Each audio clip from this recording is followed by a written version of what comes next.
નમસ્કાર દોસ્તો, સ્વાગત કરું છું આપ સૌ કોઈ મિત્રોનું ગુજરાત ગવર્મેન્ટ જોબના યુટ્યુબ પ્લેટફોર્મ પર। સરકારી ભરતીઓની રાહ જોઈ રહેલા ઉમેદવારો માટે ફરી એકવાર એક નવી ભરતીની અપડેટ લઈને આવ્યો છું। એક બાજુ ગુજરાત ગૌણ સેવા પસંદગી મંડળ તરફથી લગભગ 5,500થી પણ વધારે જગ્યાઓ પર ગુજરાત સરકારના વિવિધ વિભાગોની અંદર ભરતીની જાહેરાત થઈ ગઈ છે। પરીક્ષાની તારીખો પણ આવી ગઈ છે, કોલ લેટરની અપડેટ પણ આવી ગઈ છે। તો બીજી બાજુ એએમસી અમદાવાદ મ્યુનિસિપલ કોર્પોરેશન તરફથી પણ જુનિયર ક્લર્કની લગભગ 600થી પણ વધારે જગ્યાઓ પર ભરતીની જાહેરાત કરી દેવામાં આવી છે। જે પણ મિત્રોએ એએમસી જુનિયર ક્લર્ક ભરતીનો વિડીયો જોયો નથી તેમને રિક્વેસ્ટ કરું છું, વિડીયોની નીચે લિંક આપેલી છે, એકવાર જઈને જરૂરથી જોઈ લે। હવે દોસ્તો, આજની વિડીયોમાં ફરી એકવાર જુનિયર ક્લર્કની ભરતીની અપડેટ લઈને આવ્યો છું, પરંતુ આ ભરતી એએમસી નહીં પરંતુ જેએમસી જૂનાગઢ મહાનગરપાલિકા તરફથી છે। જૂનાગઢ મહાનગરપાલિકા તરફથી આવેલ આ ભરતી બાબત વાત કરીએ તો JUMC 2024-07 નંબરની આ ભરતી છે। જૂનાગઢ મહાનગરપાલિકાના જુનિયર ક્લર્ક વર્ગ 3 જગ્યા 22 સીધી ભરતીથી ભરવા માટે જૂનાગઢ municipal.org લિંક વિડીયોની નીચે અવેલેબલ રહેશે। તો વેબસાઇટ ઉપર 14 માર્ચથી લઈને 3 એપ્રિલ સુધી ઓનલાઈન માધ્યમથી ફોર્મ ભરી શકાશે, જેની દરેક ઉમેદવારોએ ખાસ નોંધ લેવાની છે। આગળ વાત કરીએ દોસ્તો, જુનિયર ક્લર્કની વર્ગ 3ની જે 22 જગ્યાઓ પર ભરતી આવી છે, 22 જગ્યાઓમાં કેટેગરી વાઇઝ કઈ રીતનું છે તેની પણ વિગતવાર અપડેટ મેળવીશું। સૌથી પહેલાં ફરી એકવાર મિત્રોને રિક્વેસ્ટ કરું છું કે આપણા યુટ્યુબ પ્લેટફોર્મને જોઈન કરી લે। દોસ્તો, શૈક્ષણિક લાયકાતની વાત કરીએ તો માન્ય યુનિવર્સિટીના કોઈ પણ વિદ્યાશાખાના ગ્રેજ્યુએશન અથવા તેની સમકક્ષ લાયકાત હોવી ખૂબ જ જરૂરી છે। કોમ્પ્યુટર અંગેનું જ્ઞાન હોવું ખૂબ જ જરૂરી છે। ગુજરાતી, હિન્દી અને અંગ્રેજીનું પૂરતું જ્ઞાન હોવું પણ ખૂબ જ જરૂરી છે। તો જે પણ ઉમેદવારો આ લાયકાત ધરાવે છે તો જ અરજી કરી શકશે।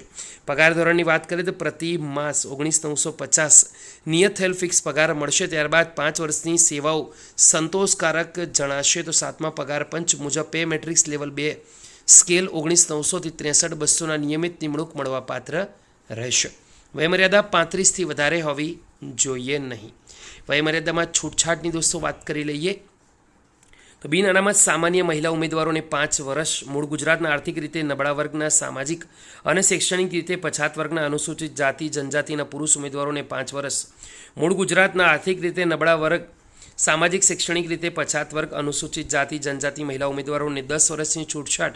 બીજું દોસ્તો, ખાસ યાદ રાખો, વધુમાં જે મેક્સિમમ એજ લિમિટેશન છે તે છે 45 એટલે કે 45। તો 45થી વધારે એજના ઉમેદવારો છે તે અરજી નહીં કરી શકે। ખાસ ધ્યાન રાખવાનું છે, દિવ્યાંગ ઉમેદવારોને 10 વર્ષની છૂટછાટ આપવામાં આવશે। અનામત જગ્યાઓની વાત કરીએ એક એક કરીને તો 22 જગ્યાઓમાંથી સૌથી પહેલાં બિન અનામત કેટેગરી માટે પુરુષો 7, મહિલાઓની 3 જગ્યાઓ છે। એસસીબીસી પુરુષો 1, મહિલાઓની 1 પણ જગ્યા નથી। અનુસૂચિત જાતિમાં પુરુષોની 2, સ્ત્રીઓની 0। અનુસૂચિત જનજાતિમાં પુરુષોની 5, મહિલાઓની 2 જગ્યાઓ છે।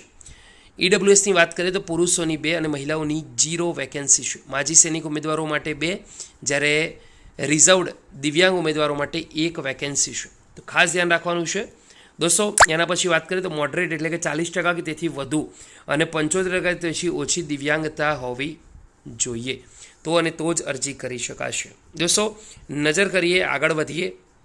મોબાઈલની સ્ક્રીન પર તમે જોઈ શકો છો એ પ્રમાણે કમ્પ્યુટરની જાણકારી હોવી જોઈએ, નાવાંધાનું પ્રમાણપત્ર હોવું જરૂરી છે। જાહેરાતની સામાન્ય જોગવાઈઓ છે એ પણ એકવાર તમે નજર કરી લેજો, આઈડિયા આવી જશે। અરજીપત્રકની ફીની વાત કરીએ તો જો એક કરતાં વધુ જાહેરાત માટે અરજી કરવાની છે તો દરેક જાહેરાત માટે અલગ અલગ અરજી કરવાની રહેશે। પ્રત્યેક અરજી સાથે તમામ મહિલા ઉમેદવાર તથા અનામત વર્ગના તમામ વર્ગના ઉમેદવારો ₹300 અને બિન અનામત વર્ગના પુરુષ ઉમેદવારો ₹600 ફી ભરવાની છે।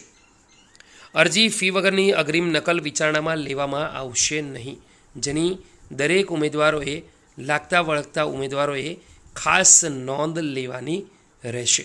તો આ છે દોસ્તો મહત્ત્વપૂર્ણ અપડેટ। ડિટેલમાં ઇન્ફોર્મેશન ઓલરેડી ડિસ્કસ કરી લીધી છે। ઉમેદવાર શૈક્ષણિક લાયકાત માન્ય યુનિવર્સિટી સંસ્થામાંથી મેળવેલી હોવી જોઈએ, ગ્રેજ્યુએશન ઓછામાં ઓછું હોવું જ જરૂરી છે। તો આ છે વિગતવાર અપડેટ। માહિતી ગમી હોય વિડીયોને એકવાર લાઇક જરૂરથી કરજો। ફરીવાર મળીશું, ત્યાં સુધી ગુડ બાય, ટેક કેર, જય હિન્દ।